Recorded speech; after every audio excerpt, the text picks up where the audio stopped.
All right, what's happening, everyone? Corey Winkoff here with the Long Island Lacrosse Journal and FLG Lacrosse. We have very special guest on today, John Ebinger, who's over at St. Charles Sports Medicine. John, how you doing over there, and how you guys holding up? I'm doing well. We are maintaining, it's been kind of business as usual with some considerations, but taking it day by day and just trying to kind of stay, progressive in what we're trying to do. Absolutely. I think you guys have a very similar mission to ours in that you're just trying to look out for the best interests of those that you treat, those that you strengthen, build. And we were just talking about building up athletes, not just physically, but also emotionally, which is a big part of what's happening today, which we'll touch on a little bit. But before we kind of dive into all the great stuff that you're currently doing today amidst this pandemic, online and doing things digitally, can you just kind of take us through your journey of what led you to St. Charles Sports Medicine, how you kind of got into the world of sports and rehabilitation? Sure. So it's always been an interest of mine, even when I was going through PT school, to kind of direct my attention more towards outpatient orthopedics. PT has a huge spectrum of specialties and subspecialties. Therapists work in the hospital, they work in rehab facilities. So I kind of always knew in school this is where I wanted to be. Shortly after school, I was fortunate to get a job right out of school where I had done one of my rotations at Northwell. At the time, it was Nordstrom and Hassett at their extended care facility, which is an amazing experience. I was there for close to a year. Having lived more towards the east end of Long Island, it was a bit of a trip to Manhasset every day. And my wife, who's an operating room nurse, had happened to find this posting for an opening for the spot here at St. Charles in Center Reach, where I'm currently hubbed out of. And currently I've been working here for now close to 8 years. The sports program, began about 6 years ago. At the time, I was just a clinical staff therapist. And as you start to adapt and grow with the changing demographics of patients, which included more athletes, you grow with it. And I started to take on more of a caseload, specializing more in sports. And within a couple of years, with the inception of the program, I became the lead sports therapist representing this office within our network. Things kind of moved rather fast. It was a great learning experience. I feel that even currently, I'm always learning. I learn from my patients. I learn from other therapists, especially our clinical staff here. So as I learned and kind of built myself up through those years, has brought me to now currently where my colleague Keith Levinson and I have now become the clinical coordinators of the program, now entering our second year to date. So it's been a really exciting journey. It's something that I wouldn't want to have it any other way. It's really been a great experience. Fantastic. You said the sports program, essentially started getting rolling about 6 years ago. Demographics shifted a little bit. Can you maybe tell us or educate us why you were starting to maybe see more athletes come through the door? Just because the mindset of the program had really changed. St. Charles has always been a staple of rehab of all levels, and not to say that we weren't seeing high school athletes or even collegiate athletes at the time. They were a little bit more sparse. We were seeing more, general population, weekend warriors, a lot of what we refer to as arthroplasties, so hip and knee replacements. So it kind of geared itself just based on the market, and I guess to some degree the campaigning of it all into more of an older population. And then when we really tackled and started to get full steam ahead in the sports medicine aspect of our field, that gear just shifted and we took a little different course. Where the cool thing is we actually do and continue to do both. We just kind of made it a separate kind of entity along with our rehab department within the system. Fantastic. Based on some of the athletes that you've treated over the last 8 years or so over at St. Charles, what are they saying? Why do athletes maybe come to you initially and then end up coming back to you? Why do athletes come to you, maybe refer a friend? What are the experiences that they're getting at St. Charles that is allowing them to react so positively, at least from what we've heard? And, speaking, to you and some of your colleagues, like it's really exciting to hear that there's like a fantastic resource and a place that high level elite players all the way down to people who, like you said, are just weekend warriors, have a place to go and get back to full speed. I think it's a great question, and I tell this to our staff, and it's a premise that I hold very true to myself is, even though we're in the medical profession, we're physical therapists, we treat athletes, it's still, in any shape or form, it's still a customer service based business, right? You're there to produce and get results that patients, athletes are expecting and really looking for. So I always say you're as good as your last patient, and we treat every patient, in a way that's very specific to their needs. And I think what happens is if a patient or an athlete has a good experience, I think that's where a lot of the referral sources come from. When you look at it, we do some advertising. We definitely have a nice, advertisement in Newsday that comes out every other Sunday. But minus that in our social media, I mean, really, that's where a lot of direction is taken athletes to. That's where, the meat and potatoes of how we operate. I think that when we take the athletes in as a whole, a lot of it really stems from the top. I usually use like a pyramid as a depiction of like kind of our mission.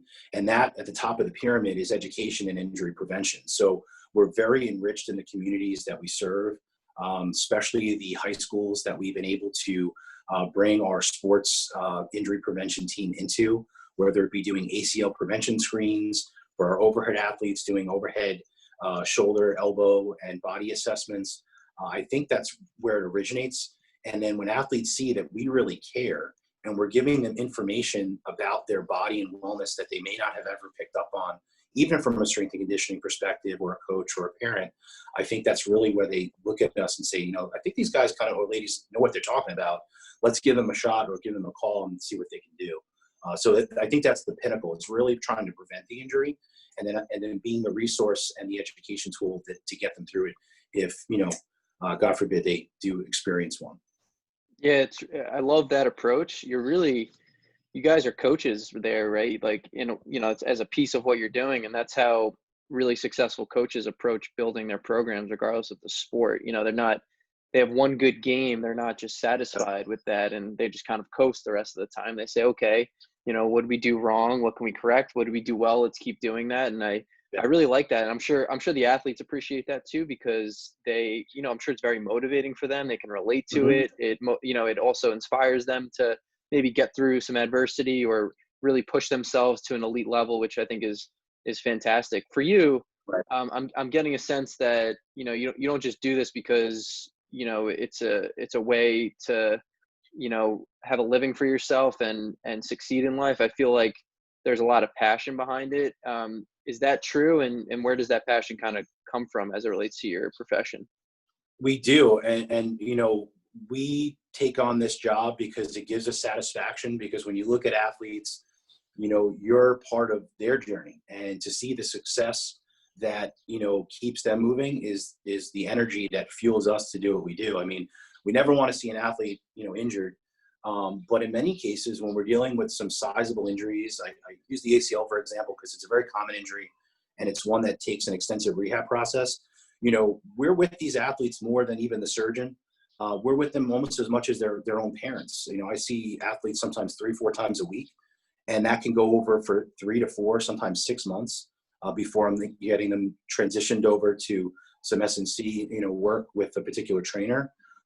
So it really becomes a relationship that many PTs can attest to, and I'm sure many athletes who've gone through that experience can as well.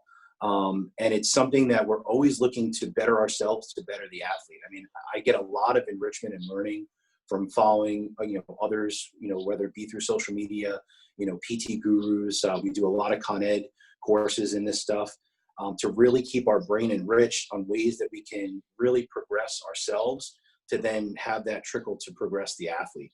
And we do that day in and day out. I mean, I'm always trying to come up with new ways and strategies to kind of correct the problem.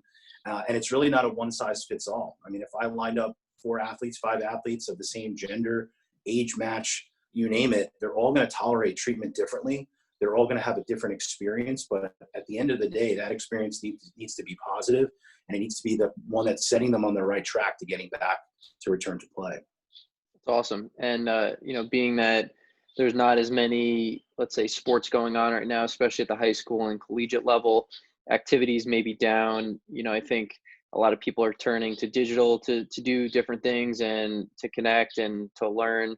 For you, how has St. Charles sports medicine kind of adapted to the situation and tried to stay connected with your community? A lot of it's been, again, virtual, through social media avenues. Athletes have DM'd us quite a bit with questions they've had. Some athletes who have never been our patients or athletes before have reached out, seeking some consultation. We've been fortunate because within our network, our offices, though under the same roof, really work in an independent, perspective, in the sense that each office kind of knows how to operate based on the patient clientele that they have, based on the location that they're situated in. So we've been able to, in a safe and effective way, keep our offices open.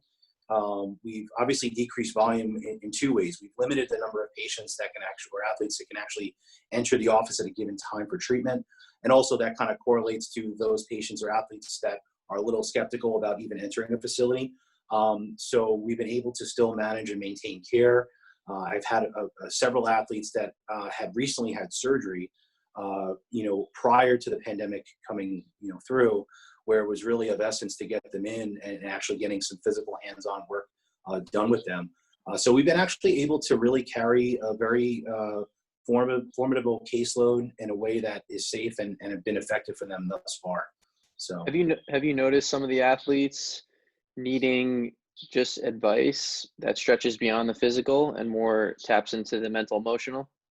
all the time. I mean, I gave an example when we spoke just a few weeks ago with our trainers in our first Instagram live. And, when you're dealing with some high-end athletes, they're very in tune with their body. So I always speak of this one individual who is now kind of in her 6th month after ACL reconstruction. So I've been with this athlete for that entire stretch. And, she'll tell you right away what she likes, what she doesn't like, what's feeling good with the knee, what's not. So you learn to kind of get their sense or their presence. And she'd come into the office. This happened, maybe about a month or so ago. And she's sitting in the lobby. I go to greet her and bring her back, and she seems, a little distraught. And my first thought, just instantaneously was, all right, what'd you do with the knee? Like, what'd you do this weekend? I'm just thinking more physical at that Yeah. moment. And then she stood up and she just started, bawling out, crying. And right away I stood up. In my head, I'm thinking, okay, backseat, let's kind of redirect, let's see what's going on.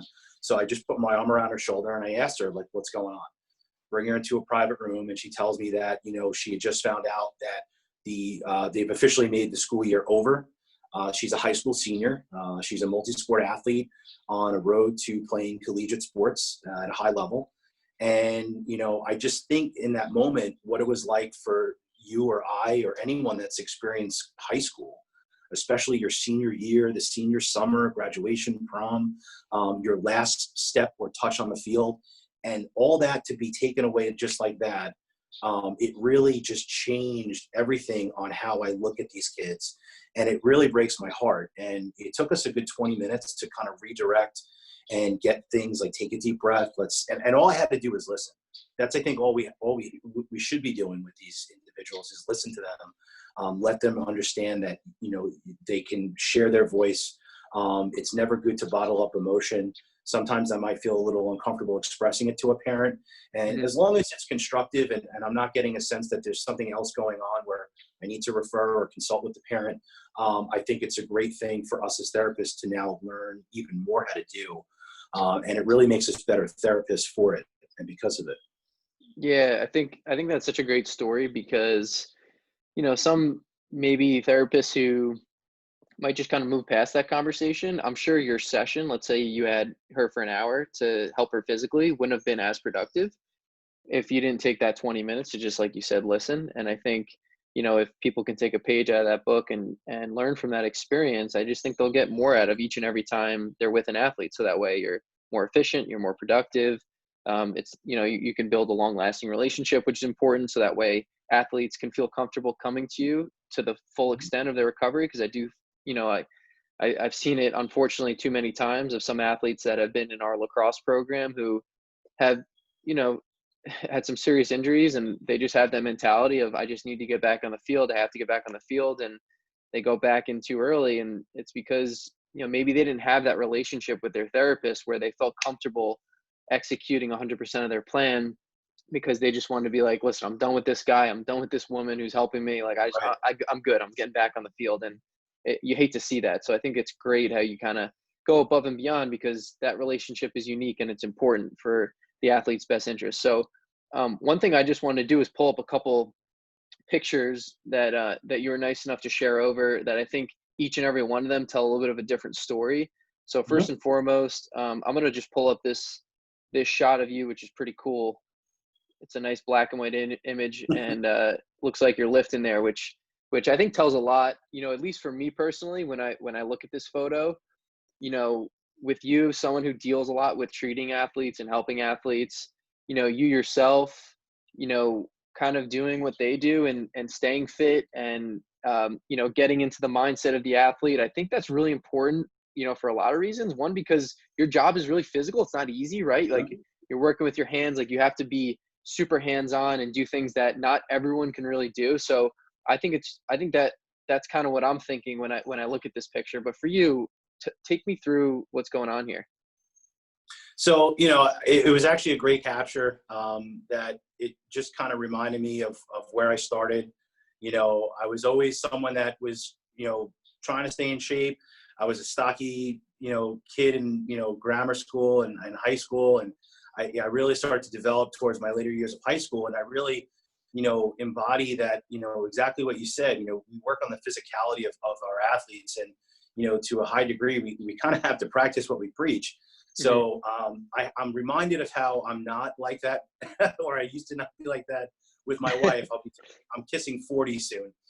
So my recovery time is a little bit slower than most, but it's something that I really feel kind of embodies what it's about. When I see athletes that are training hard, I understand what they might need from a recovery standpoint, whether it be adequate or inadequate sleep. We talked a little bit about nutrition, but understanding what they're going through, I can definitely have some appreciation and relationship to that. That's awesome. And then the next one I want to talk about, as you mentioned, just treating athletes. Here's a shot of you. Give me one sec. Here's a shot of you. It looks like treating Mhm. a young man at a wrestling tournament. You want to talk a little bit about what this photo kind of like means? So, this kind of goes back to like the community outreach. We've been very fortunate, over the years past, including this past year, to embark in, several community, based projects. This one we've done for several years. This was held at Suffolk Community College in Brentwood, where we bring our team of typically about anywhere from 12, I'd say, to 15 therapists and aides and athletic trainers. And we basically roll out what we would clinically with our post-game recovery services.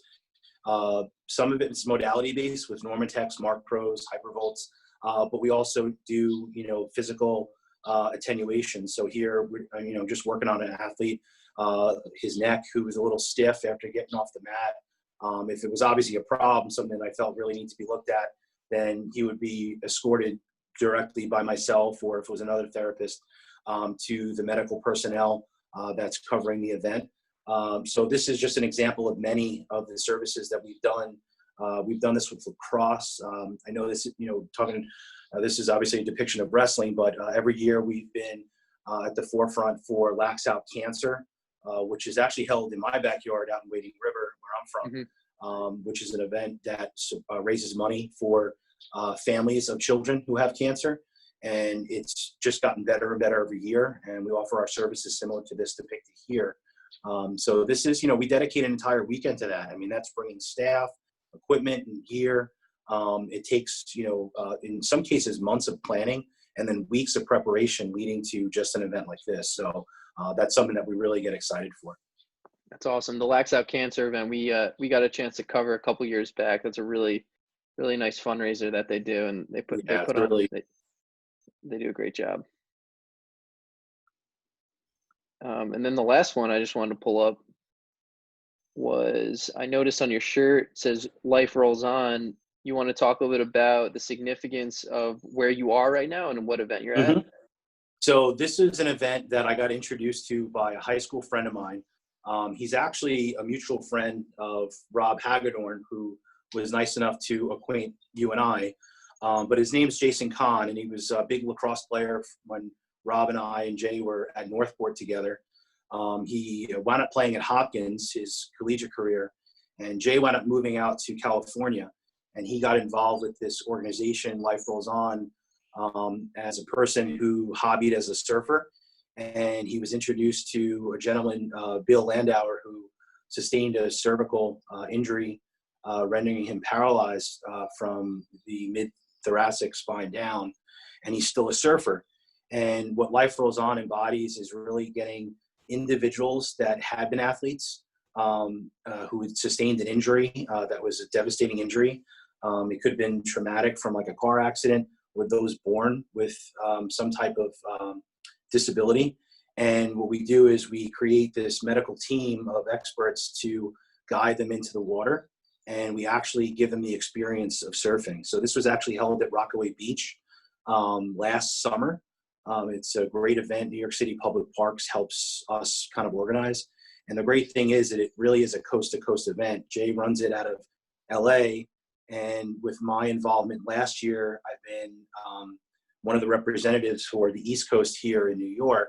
And unfortunately, due to the circumstances that we're kind of grappling with here, it's still a 50-50 whether or not this event will take place. It usually happens in August, so I know city beaches are open, so I'm hoping that people will feel comfortable and we can kind of get the ball moving with this. But it's a great experience, and I've talked about this with numerous people in all of my community efforts and things that I've done for athletes. This was one that really kind of touched me in a different way, in the sense that, we treat in the clinics, we treat on the fields, but nothing beats like the ocean, and sand. And to see some of these kids who are paralyzed, who never in a million years would ever think of, let alone touching foot in water, but being on a surfboard, it just blew my mind. And it was something that once I did it, I didn't want to leave. I was there the entire day, and I just looked forward. And then once I partnered up with Jay, that's kind of what led us to where we're at now. So this is a really great event and organization that they run.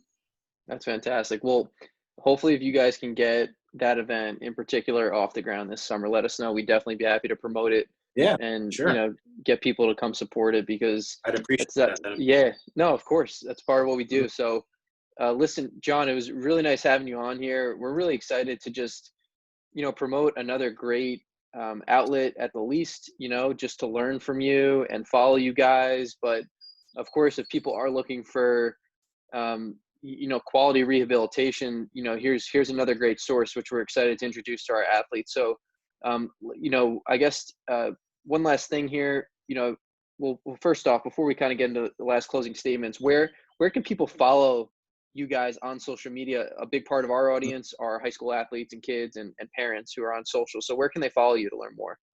So on Instagram, they can follow us at ST Charles Sports Med on Instagram, and for Facebook, for our Facebook page, it's Saint St. Charles Sports Medicine. They could follow us on those two avenues. Particularly, Instagram worked well as far as athletes, DMing us and stuff like that. But that's our tag, so they could definitely check us out there. Awesome. And then one last thing, we have a lot of athletes, specifically lacrosse players, who are kind of in the middle of very important formative years as it relates to developing, going through a recruiting process, which is really big, getting exposure, taking their game physically and mentally to the next level. Being that there's been a lot of adversity and there's a lot going on in the world as it is, what's maybe some things that kids maybe that you treat or you try to speak to can be doing on their own right now, just to help themselves through this, whether it be physically or mentally, so that way they can put themselves in a better position once they do get back out on those fields, hopefully pretty soon? And honestly, even following you guys, I'm seeing some great work that athletes of all levels and skills, whether they be youth, high school, even collegiate, that I'm even seeing on your feed, that are doing in their backyard. I've mentioned this a couple times before, and we've had some good agreement and consensus with some of our staff here, is when we look at training, we break things down into microcycles over a given year. And the question was, now that seasons have been postponed and in many cases canceled, do athletes revert to like off-season gains? Are they still going to just maintain, late preseason kind of startup work? And the conclusion we came to is they should be in season, in this case, practicing, but with intent. So what I mean by that is they should really be kind of working on their skill set as if they're live in a game, taking adequate time for proper rest, proper nutrition. I think the biggest thing I see with athletes is a disappropriate ratio of caloric intake versus caloric expenditure. So they should really start working and tackling on proper nutrition, even if that means with a certified nutritionist. But from what I'm seeing, athletes kind of working on this type of workout where it's, more going through different sets of agilities, keeping their heart rate up, cardiovascularly speaking, trying to maintain that build up, and just maintaining the skill set at this point, so that when it comes to recruitment, if and when that should happen, they're really ready to just get out of the gate and go. They're not going to be working on, at this point, really trying to boast up, mass gains of strength. If anything, all the things that they should have been working on up until this point, they should be ready to go. And they're really in maintenance mode with that. So again, practice and play with intent, maintenance of what you tried to work on in the off season, and then hopefully it really leads to success when recruitment, hopefully begins. That's great advice, John. Well, we really appreciate your time, and we're really excited to promote all the great things that you're doing moving forward. Definitely. I really appreciate your time as well. Thank you.